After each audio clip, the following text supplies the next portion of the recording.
দুধ আলতাটা কোথায়? আছে ভেতরে তৈরি নিয়ে এসো। বড় বৌমা দুধ আলতা আনবে, তার মধ্যে পা ডুবিয়ে কাপড়ের উপর দিয়ে তুমি হেঁটে ঢুকবে। এটা হচ্ছে না ঠাম্মা। হচ্ছে না মানে? দাদা ভাই তুই আগে 25,000 টাকা দে, তারপর যা হওয়ার হবে। আগে 25,000 চল চল বের কর। আচ্ছা ঠিক, আমাদের কাজ কর্ম সব হয়ে গেছে, তোমরা এবার লেনদেন। দান যা করা তাড়াতাড়ি করে নে, তাড়াতাড়ি করে নে, চলো হ্যাঁ চলো বাবা, চলো। এই কি হয়েছে, বের কর টাকা দে। এর কি হচ্ছে? আমি ওখানে 25,000 টাকা দিয়েছি, আবার তুই চাইছিস 25,000 টাকা? আমার কি পয়সার গাছ আছে নাকি রে? আরে না না তান, ওরম চাইতে হয়, চাইলে তুই দিবি নাকি? 5টা বাদ দিয়ে দে, 2 দিয়ে দে। ঠিক ঠিক, তোকে 2,000 টাকা দিয়ে দেবো, চল। বলছি আমার কাছে কিছু টাকা আছে, আমি তোমাকে দিয়ে দিই? না না, কখনো না। দাদা ভাইয়ের জন্য এখন থেকে এত দরদ দেখানোর কোনো দরকার নেই। এটা আমাদের দাদা ভাইয়ের কাছে পাও না, তোমার থেকে আমি পরে নিয়ে নেব। কই দাদা ভাই, বের কর।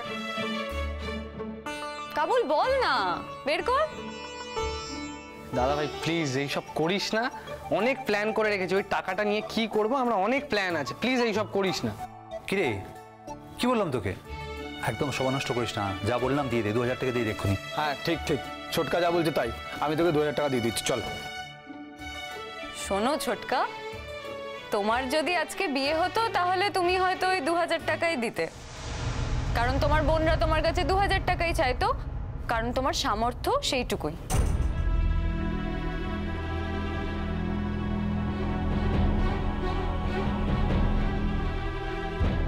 কিন্তু আমার দাদা ভাইয়ের তো সামর্থ্য আছে, তাহলে সে কেন 25,000 টাকা দেবে না আমাকে বলো তো? আর আমি তো জানি দাদা ভাই কত পায়, কত টাকা দিতে পারে, তাই একটা রিকোয়েস্ট করবো ছোটকা, প্লিজ ডোন্ট ইন্টারফেয়ার। আমাদের ভাই বোনদের ব্যাপার আমরা বুঝে নেব। হ্যাঁ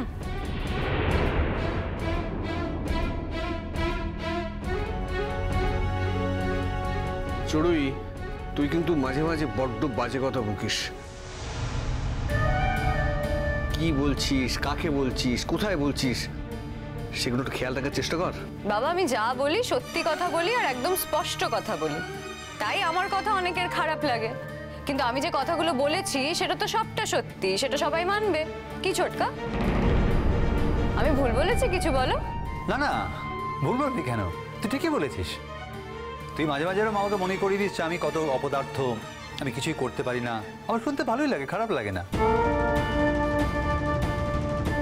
কিন্তু কি জানিস, আমি যে চাইলে করতে পারতাম সেটা কিন্তু একসময় প্রমাণ করে দিয়েছি আমি। আসলে সবাই একরকম হয় না, মানে সবার জীবন দর্শন একরকম হয় না। তুই একটা মানুষ, আমি একটা আলাদা মানুষ, আবার বড়দা একরকম, মেজদা একরকম, সবার জীবন নিয়ে ভাবনা, ধ্যান, ধারণা, দর্শন সবকিছু আলাদা হয়। আমি চাইনি ওগুলো করতে, তাই করি না, ঠিক আছে? তা অবশ্য ঠিক ঠিকই বলেছো তুমি।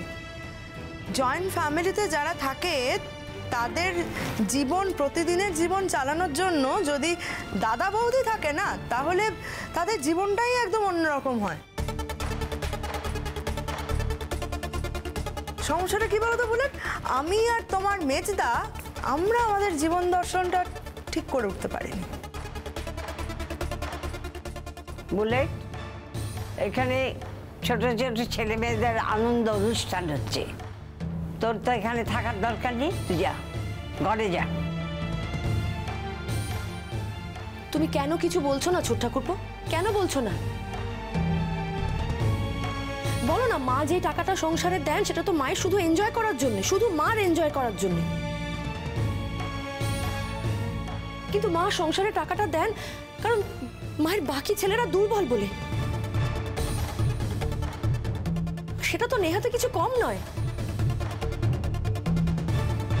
আমাকে কথা শুনতে হয় আমার স্বামী বেকার বলে, কিন্তু তুমি কেন দাঁড়িয়ে দাঁড়িয়ে এত কথা শুনছো বলো তো?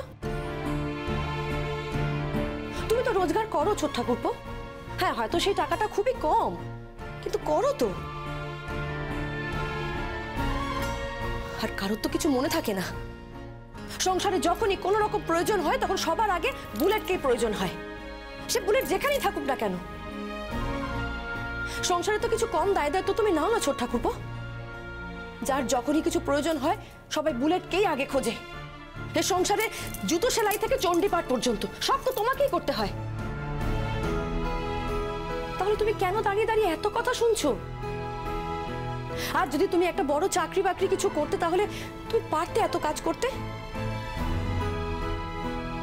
বা হয়তো করতেই না, তোমার হয়তো ইচ্ছাই করতো না এত কাজ করার। বড় বৌদি, আর আমি একটা জিনিস বুঝতে পারছি না ছোট ঠাকুরপো, এই সব কিছুর মধ্যে তোমার নাক গলানোর কি আছে? তুমি কেন এখানে দাঁড়িয়ে আছো? তুমি এসো তো আমার সঙ্গে, চল এসো আমার সঙ্গে। না, না, আমার সঙ্গে ঘরে চলো। আমি কিছু মনে আমি করিনি। বলছি তুমি আমার সঙ্গে এসো ছোট ঠাকুরপো, এসো এসো। কত কিছু দেখবো এই বাড়িতে বাবা।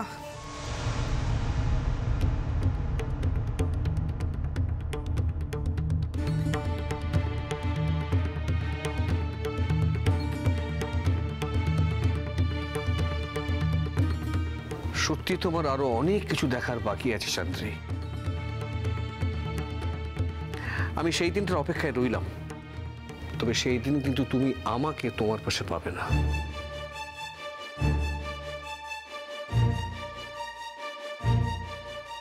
না, আমার ভাইদের যখন তখন যাত্রার সামনে অপমান করবে এর রাইট তোমাকে কে দিয়েছে আমি জানি না। এখন বাড়ির সকলের সামনে আমার ছেলের নতুন বিয়ে করা বউয়ের সামনে তুমি আমাকে অপমান করছো, তাই তো? ভালো লাগছে অপমানগুলো করতে, খুব ভালো। কমলিনী, আজকে প্রথম এ বাড়িতে নতুন বউ হয়ে এসে বুঝতে পারছো তো তোমার শাশুড়ির পজিশনটা ঠিক কোথায় এই বাড়িতে?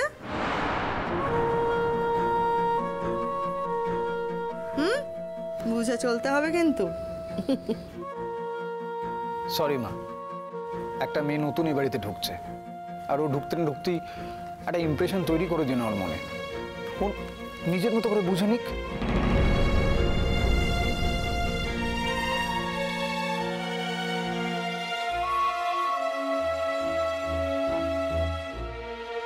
মা, ভেতরে চল।